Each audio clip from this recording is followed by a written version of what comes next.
السلام علیکم۔ تمام ویڈیو اپڈیٹس کے لیے میرے چینل کو سبسکرائب کر کے بیل نوٹیفیکیشن کو آن کر دیں۔ رابعہ بصری کو دنیا سے گئے ہوئے 1200 سال ہو چکے ہیں، لیکن ان کا نام آج بھی زندہ ہے۔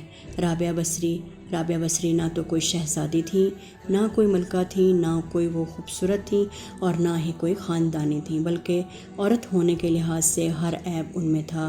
ان کی عادت یہ تھی، وہ روزانہ عشاء کی نماز کے بعد غسل کر کے کپڑے بدل کے اپنے خاوند سے پوچھتی، آپ کو میری ضرورت ہے؟ اگر وہ کہتے کوئی نہیں تو پھر پوچھتی، مجھے اجازت ہے؟ وہ کہتے ہاں اجازت ہے، تو پھر مصلی پر کھڑی ہو جاتی اور فجر کی نماز تک مصلی پر کھڑی رہتی تھی۔ ان کا خاوند بہت جلدی فوت ہو گیا، جوانی میں ہی بیوہ ہو گئی تھی۔ تو حسن بصری بصرہ کے امام، کیا وہ سارے مسلمانوں کے امام تھے؟ وہ خود آئے، خود چل کے آئے کہ میں آپ سے شادی کرنا چاہتا ہوں۔ کوئی شادی کا شوق نہیں تھا ان کو، وہ تو اولاد کے قابل ہی نہیں تھے۔ شکل صرف ان کی نیکی اور ان کا جو تعلق اللہ سے تھا۔ ان کو یہ لالچ ہوا کہ یہ میری بیوی ہو جائے تو اس کے طفیل شاید میری بھی بخشش ہو جائے۔ تو ان کے پاس آئے اور کہنے لگے کہ رابعہ، میں آپ سے شادی کرنا چاہتا ہوں۔ خود پیغام لے کر آئے تو انہوں نے کہا، میری 4 باتوں کا جواب دے دیں تو میں شادی کر لوں گی۔ کہنے لگے ہاں بتاؤ؟ تو کہنے لگی، یہ بتاؤ کہ میں جنتی ہوں کہ دوزخی؟ کہنے لگے یہ تو میں نہیں بتا سکتا۔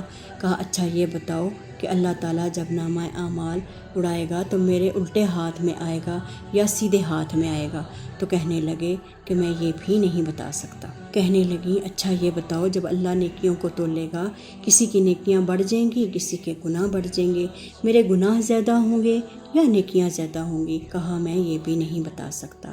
کہا اچھا یہ بتاؤ، جب لوگ پل صراط سے گزریں گے تو کوئی پار نکل جائے گا، کوئی نیچے گر جائے گا، تو بتاؤ میں پار نکل جاؤں گی کہ دوزخ میں گر جاؤں گی؟ تو کہنے لگے میں یہ بھی نہیں بتا سکتا۔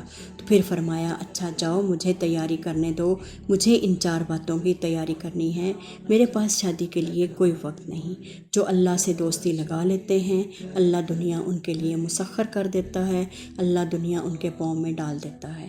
اور جب ان کا انتقال ہوا، رات کو ان کا انتقال ہوا اور اپنی خادمہ سے کہا، بس 2-4 آدمی بلا کے مجھے جلدی سے دفن کر دو، کسی کو نہ بتاؤ، صبح لوگوں کو بتا دینا، اور مجھے کفن دینا میری وہ اس چادر میں جس میں میں تہجد پڑھا کرتی تھی۔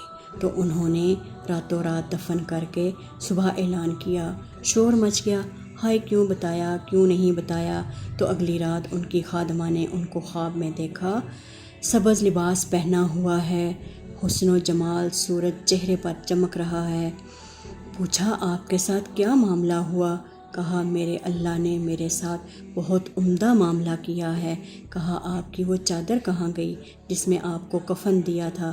کہا وہ اللہ تعالیٰ نے اتار لی ہے اور مجھے جنت کا جوڑا پہنا دیا ہے، اور اس چادر کو اللہ نے سنبھال کے رکھا ہے، جب قیامت کے دن میری نیکیوں کو اللہ تولے گا تو اس چادر کو بھی اس میں تولے گا۔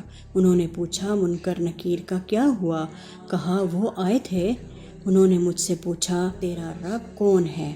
تو میں نے منکر نکیر کو کہا جس اللہ کو 40 سال نہیں بھلایا، اس کو 4 ہاتھ زمین کے نیچے آ کر میں بھول جاؤں گی؟ تو منکر نکیر نے کہا اس کا آگے حساب کیا لینا، چلو بھائی واپس چلو۔